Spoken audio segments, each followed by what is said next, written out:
Welcome to Guerrilla Discipleship. I'm your host, Kevin Baker. I am joined by two wonderful people, Phil and Sarah Formicelli. They are amazing people. You're going to get to know them. This is a little bit of a heavier discipleship conversation, and it does discuss some very significant topics. Suicide is going to come up in this, so this might not be the episode that you want your kids to be around listening to. You might want to make sure that you're able to listen to this without young ears, but I think you're going to want to hear this amazing story. So just wanted to be upfront about that. But I'm glad that you're here. Guerrilla Discipleship is all about sharing real life stories about how God rescues us and loves us, to be folks who can help other people fall in love with Jesus, to understand who He is, to ignite in our own hearts a wonderful experience of walking with this God who loves us. Phil and Sarah are here, and Phil is celebrating a 10-year, important 10-year anniversary. I'm going to let him tell you a little bit about it, but it's an anniversary of not only him coming to know Christ, but of some important changes that were being made in Phil's life and the way that God navigated him through some dark times. Sarah has been and continues to be his amazing partner in life, and so we're just going to have a conversation because first of all, I love these people, and they have a great story to tell. So Phil, tell us where you were. How was life going 10 years ago? I thought it was going okay for the most part. Okay. For the most part.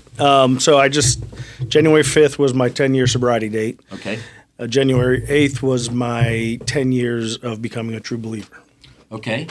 So had you been in church before the January? I'd been in church, and I was trying hard to grasp on to Jesus, to God, and Sarah had always been a believer. And so Sarah was bringing you to church, kind of? Kind of, but once I found Oakdale, I wasn't coming religiously, but I was trying to come more often because I could relate to a lot of what you were saying. Okay.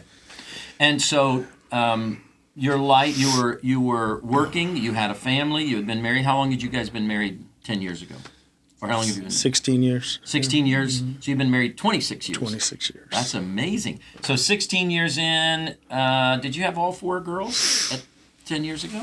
Yep. They're all over 10, right? They're all over 10. So you had four girls. You were surrounded by beautiful women.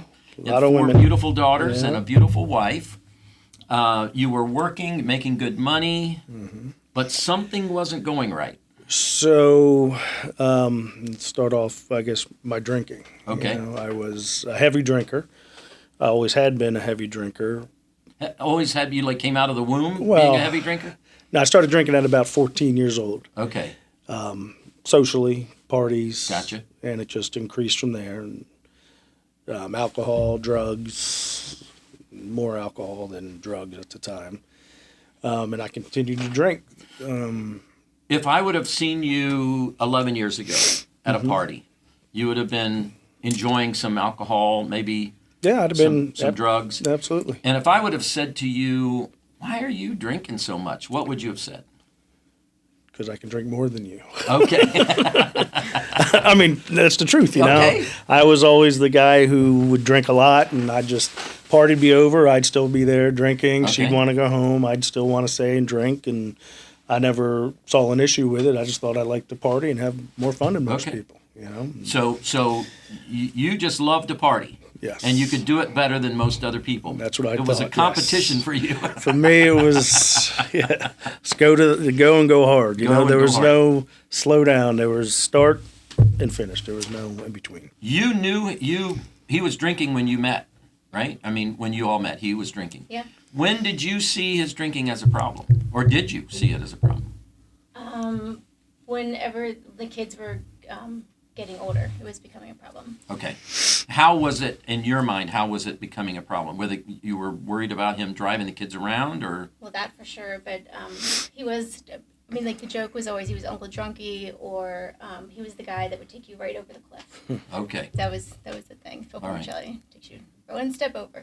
If you were with Phil, he was going to take you over the cliff. He was a. My eyes, we were going to have a good time, but in reality, if this was the line, Phil was going to take you over the go line. so. All right, and so what led to the moment when you said, "I need help"? So it was a really bad time in my life. I guess leading up to this, I guess I should kind of get into that. So years back, 18 years old, I had gotten some trouble. Okay. I was selling drugs. Okay. I ended up getting arrested for selling drugs, and a little bit after that is the time that I met Sarah, and I was facing prison and a lot of different things with the court systems, and it didn't really slow me down on the drug side. It did, but I kept drinking and partying and drinking and driving and just being a mess. And Sarah helped me through all of that. I got through all of that. How did Sarah help you?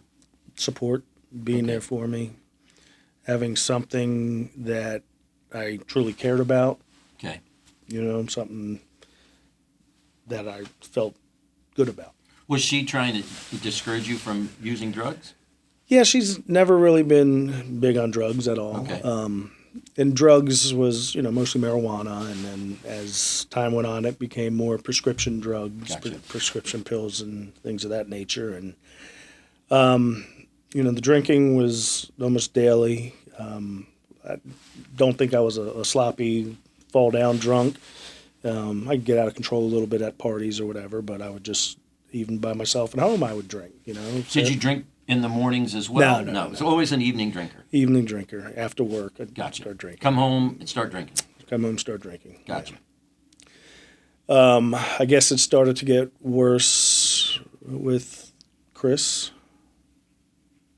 Who's Chris? Chris was one of my brothers. Okay. Chris was a lot like me in that aspect of his life, where he would party a lot. And So you guys were party buddies? no, not so much later on in life. We'd see each other occasionally, but he liked that part of his life. Okay. That really overtook his life. And one night we received a call from Chris. He was in a hotel, and he called, and I was used to Chris calling and asking for something, money or something. So we were talking for a little bit, and I said, "Chris, what do you need?" And he goes, "I don't need anything. I'm calling to say goodbye." And she had gotten on the phone at some point during the conversation, trying to talk Chris obviously down. He had a daughter. You have a daughter. You can get through this. She needs you. Chris said if I didn't get there in 30 minutes, that he was going to take his life. Don't call the police. So he wanted you to come rescue him? There would be no way from where he was that I could have gotten there in time from what he said. I don't know if that was helping him to get through it or what at the time, but he knew there would be no way I could get to where he was in that time frame. So it's an impossible task. If you don't get here in 30 minutes, I'm going to take my life, and you can't get there in 30 minutes. There's no way. So I don't remember at the moment. You called the police from another phone. Sarah called the police from another phone to get them. They had gone down there. They ended up evacuating the hotel. A little while later, Sarah heard the blast or the boom while we were on the phone, and he had shot himself. We got a call a little while later confirming that he did take his life. So at the time, I guess I started drinking more, right? To me, I was self-medicating, as you would say, or people put it. I was masking. You didn't feel like you were I self-medicating? didn't. I was just drinking, and my drinking started to get more then, I think. Okay. Looking back now, I was self-medicating. I was pushing the pain away, pushing the pain down.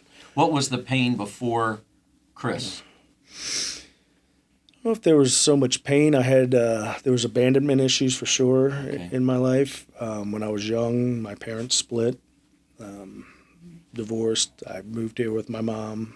I didn't have very much of a relationship with my father.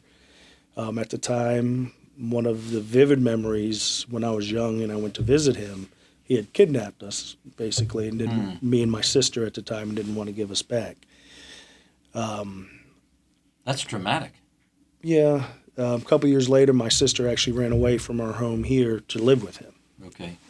So in New York City. So I guess that was part of the abandonment issue. So, and I didn't realize I had abandonment issues, like, Right. you know, at least not at that point in my life. And at the same time all this was going on, my oldest brother, Blaine, was battling cancer. So Chris had just taken his life. Blaine's fighting to keep his life, you know. And Blaine ended up losing his battle with cancer, and he passed. And How much time between Chris's passing and Blaine? 2 years. And so between those roughly 2 years, your drinking accelerated. Yeah, and I didn't, I guess, notice. You know what I mean? Did you notice it, Sarah?